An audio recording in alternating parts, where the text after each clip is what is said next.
قائد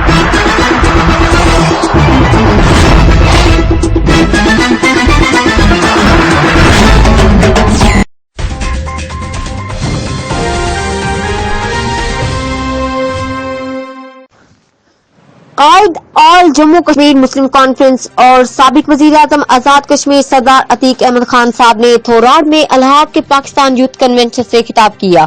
اس موقع پر صدر مسلم کانفرنس مرزا محمد شفیق جلال، advocate secretary general madam محرم نساء، راجہ محمد یاسین خان، سردار صغیر خان، سردار عثمان خان، میجر سردار نصر اللہ خان، سردار طاہر اکرم، ایڈوکیٹ سردار ارشاد خان، سردار نظر، سردار انور خان، سرور خان، سردار عابد رزاق، میڈم ریحانہ خان، سردار نشاط اکبر، سردار ازمان فدا، سردار واجد بن عارف، ایڈوکیٹ سردار شاہد عزیز، سردار محمد نذیر خان، سردار منظور خان، سردار Aurangzeb Khan, Ehtesham Kayani, Muzaffar Hussain Shah, Wajid Hanif,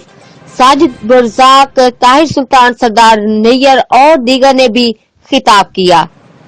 report senior anchor راجہ شوکت، جیو ایکسپریس نیوز، آزاد کشمیر.